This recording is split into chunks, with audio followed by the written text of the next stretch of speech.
Road infrastructure में निश्चित रूप से मैं आपको बताना चाहूंगा कि हम 36 ग्रीन एक्सप्रेस हाईवे बना रहे हैं और इतने बड़े प्रमाण पर पूरे देश में बना रहे हैं कि हमने बेंगलोर से चेन्नई अभी हाईवे 2-3 महीने में इनॉग्रेट करेंगे। 6 घंटे लगते थे, अब 2 घंटे में होगा। मैसूर से बेंगलोर 3-3.5 घंटे लगते थे, अब 1 घंटे में होता है। मेरठ से दिल्ली 4.5 घंटे लगते थे, अब 45 मिनट में हुआ है। दिल्ली से जयपुर 3-4 महीने के बाद 2 घंटे में होगा। दिल्ली से अमृतसर 4 घंटे में होगा।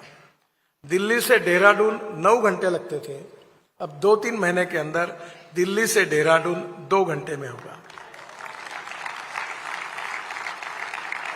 और इसलिए ऐसे इतने हाईवे बना रहे हम कि गोरखपुर से सिलगुड़ी तक, वाराणसी से कलकत्ता तक टोटल 6 लाख करोड़ के हाईवे बना रहे हैं। मुंबई से हमने जब अटल ब्रिज है उसको क्रॉस करने के बाद मुंबई पुणे एक्सप्रेस हाईवे था, वो भी बनाने का मुझे सौभाग्य मिला। वो एक्सप्रेस हाईवे के बाजू में मैं नया हाईवे बना रहा हूं और डायरेक्ट मुंबई से बेंगलोर 5 घंटे में। आपका शायद मेरे ऊपर विश्वास एकदम बैठेगा नहीं, पर अभी तक कोई पत्रकार मुझे प्रश्न नहीं पूछ सका। मैंने जो बोला वैसे ही हुआ है। जम्मू कश्मीर में हम आने के पहले 5 टनल थी, अब हम 156 टनल बना रहे हैं, उसमें से 35 पूरी हुई है। अगर आप मनाली जाते हो, मनाली से रोहतांग पास जाने के लिए 3 घंटे 3.5 घंटे लगते थे, अब अटल टनल बनी है, 8 मिनट में जाते हैं। वहां से निकलकर बाहर आएंगे आप तो लद्दाख लेह तक हम 7 टनल बना रहे हैं, रोड का काम शुरू है। लद्दाख लेह के बाद आशिया की सबसे बड़ी टनल जोजिला, जिसकी एस्टिमेटेड कॉस्ट 12,000 करोड़ थी, ये टनल हमने 5,500 करोड़ में बनाकर 5,500 करोड़ की बचत की है। करीब 75% काम पूरा हुआ है। उसके बाद झेड़मोर टनल है। झेड़मोर टनल में हमने लगभग अभी प्रधानमंत्री के हाथ से उसका उद्घाटन किया है, वो भी पूरी हुई है। फिर श्रीनगर आएंगे और श्रीनगर से जम्मू के बीच में हम 36 टनल बना रहे हैं, उसमें से 22 टनल अब पूरी हो गई है। और जम्मू आने के पहले कटरा दिल्ली एक्सप्रेस हाईवे का काम काफी बड़े प्रमाण पर पूरा होते आ रहा है। कटरा से अमृतसर, अमृतसर से दिल्ली, दिल्ली से मुंबई 12 घंटे में। और इसी बात बीच में सूरत में हम रुकेंगे और सूरत से लेफ्ट हैंड होकर तुरंत हम नासिक जाएंगे, नासिक से अहमदनगर, अहमदनगर से सोलापुर, सोलापुर से करनूल। इसमें काफी काम हो गया है, काफी शुरू है। और करनूल से चेन्नई, कन्याकुमारी, हैदराबाद, बेंगलोर, कोचीन, त्रिवेंद्रम, पूरे साउथ को जाएंगे। तो अब दिल्ली से दक्षिण में जाने के लिए मुंबई पुणे जाने की जरूरत नहीं, आप सूरत से ही पलट जाओगे तो मुंबई पुणे का 50% ट्रैफिक जाम भी कम हो जाएगा। और कश्मीर से कन्याकुमारी तक, यानी हिमाचल से लेकर कश्मीर को लेकर कन्याकुमारी तक एक्सिस कंट्रोल एक्सप्रेस हाईवे बनेगा, ताकि देश में लॉजिस्टिक कॉस्ट जो 16% है, जो अमेरिका में 12% है, यूरोपियन कंट्रीज में 12% है और चाइना में 8% है, मैं आपको विश्वास दिलाता हूं कि आज से 2 साल के अंदर ये 16% की लॉजिस्टिक कॉस्ट 9% में, यानी सिंगल डिजिट में आएगी। अब इसका परिणाम क्या होगा? हमारा एक्सपोर्ट 1.5 गुना बढ़ेगा और 1.5 गुना एक्सपोर्ट बढ़ेगा तो रोजगार निर्माण होगा, वेल्थ क्रिएट होगी, प्रगति होगी।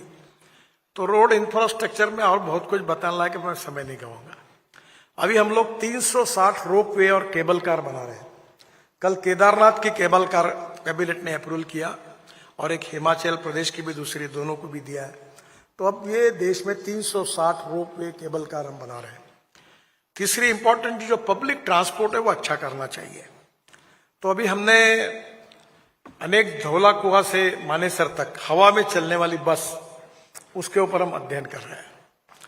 और ये ऊपर के ऊपर आप चले जाओगे। मुझे मालूम है, मैं दिल्ली में जरा कम नया आदमी हूं क्योंकि दिल्ली ज्यादा मुझे मालूम नहीं, पर मैं जब एयरपोर्ट पे आता तो धौला कुआं आधा घंटा वहां रुकता था।